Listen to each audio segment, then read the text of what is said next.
গফরগাঁও ইসলামী আন্দোলনের নতুন কার্যালয় উদ্বোধন ও আশুরার তাৎপর্য বিষয়ক আলোচনা সভা অনুষ্ঠিত। বিস্তারিত দেখুন মোহাম্মদ জাহিদ হাসানের প্রতিবেদনে। গফরগাঁও ইসলামী আন্দোলন বাংলাদেশ উপজেলা শাখার নতুন কার্যালয়ে উদ্বোধন ও পবিত্র আশুরার তাৎপর্য শীর্ষক আলোচনা সভা অনুষ্ঠিত হয়েছে। 6 জুলাই রবিবার বিকেলে জামতলা মোড়স্থ হাজী আফতাব টাওয়ারে আয়োজিত এই অনুষ্ঠানে সভাপতিত্ব করেন ইসলামী আন্দোলন বাংলাদেশ গফরগাঁও উপজেলা শাখার সভাপতি মাওলানা জয়নুল আবেদিন। প্রধান অতিথির বক্তব্যে ইসলামী আন্দোলন বাংলাদেশ ময়মনসিংহ জেলা দক্ষিণ শাখার সভাপতি মাওলানা মামুনুর রশিদ সিদ্দিকী বলেন, আশুরা শুধু কারবালার শোকগাথা নয়, এটি অন্যায়ের বিরুদ্ধে রুখে দাঁড়ানোর অনন্ত প্রেরণা।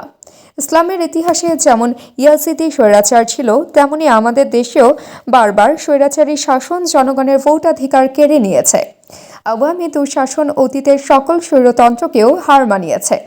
ইসলামী আন্দোলন বাংলাদেশ সেই অন্যায়ের প্রতিবাদে শান্তিপূর্ণ ও সংবিধানসম্মত আন্দোলন করেছে এবং করে যাবে ইনশাল্লাহ। তিনি আরও বলেন, পতিত সরকার মানুষের মৌলিক অধিকার, কথা বলার স্বাধীনতা এবং ধর্মীয় মূল্যবোধকে রুদ্ধ করে রেখেছিল। ইসলামী আন্দোলনের কর্মীরা যে কোনো মূল্যে ইসলাম, ইনসাফ ও ন্যায়ভিত্তিক শাসন ব্যবস্থা প্রতিষ্ঠায় কাজ করে যাবে। আলোচনা সভায় আরও বক্তব্য রাখেন গফরগাঁও উলামা সমিতির কেন্দ্রীয় সাধারণ সম্পাদক মাওলানা মাহমুদুল হাসান সালমানি, বাংলাদেশ জামায়াত ইসলামী গফরগাঁও শাখার আমির মাওলানা ইসমাইল হোসেন সোহেল এবং জমিয়তে উলামায়ে ইসলাম গফরগাঁও উপজেলার সাধারণ সম্পাদক মাওলানা মঈনুদ্দিন আল হাবিব, ইসলামী আন্দোলন গফরগাঁও উপজেলা শাখার সাধারণ সম্পাদক মাওলানা আনোয়ার হুসাইন সহ আরও অনেকে। আলোচনা সভা শেষে দোয়া ও মুনাজাতের মাধ্যমে কার্যালয়ের আনুষ্ঠানিক উদ্বোধন সম্পন্ন হয়।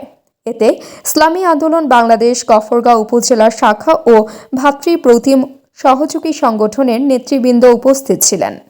বাংলাদেশের ক্ষমতায় যারাই অধিষ্ঠিত হয়েছে সবাই কিন্তু আমাদের সামনে অনেক আপনার তাৎপর্য গুরুত্ব আমরা বিগত দিনগুলোতে শুনতে পেয়েছি। শিক্ষাটা নিতে হবে আমাদেরকে। মহারাম আমাদেরকে যে শিক্ষা দেয়, আশুরা যে শিক্ষাটা আমাদেরকে দেয়, সেটা হলো অন্যায় অসত্যের কাছে কখনো মাথা নত করা যাবে না। ছোট সামান কম থাকতে পারে, আসবাবপত্র কম থাকতে পারে, তাওয়াক্কুল করার ক্ষেত্রে আল্লাহ সন্তুষ্টি অর্জনের জন্য পা বাড়াতে হয়, সে শিক্ষাটা দেয় আজকের এই মহারাম।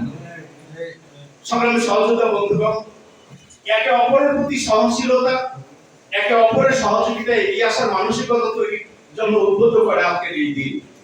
সংগ্রামী সহযোগিতা বন্ধুগণ, আমরা হযরত হুসাইন রাদিয়াল্লাহু তাআলা আনহুর শাহাদাতকে কেন্দ্র করে অনেকে এই দিনটাকে স্মরণ করতে চায় বা করি, কিন্তু তা নয়, বরং সৃষ্টির শুরু থেকে অনেক অনেক গুরুত্বপূর্ণ ঘটনাগুলো সংঘটিত হয়েছে। আপনারা দেখছেন সমকালের কণ্ঠ। প্রতি মুহূর্তের খবর পেতে চোখ রাখুন সমকালের কণ্ঠে।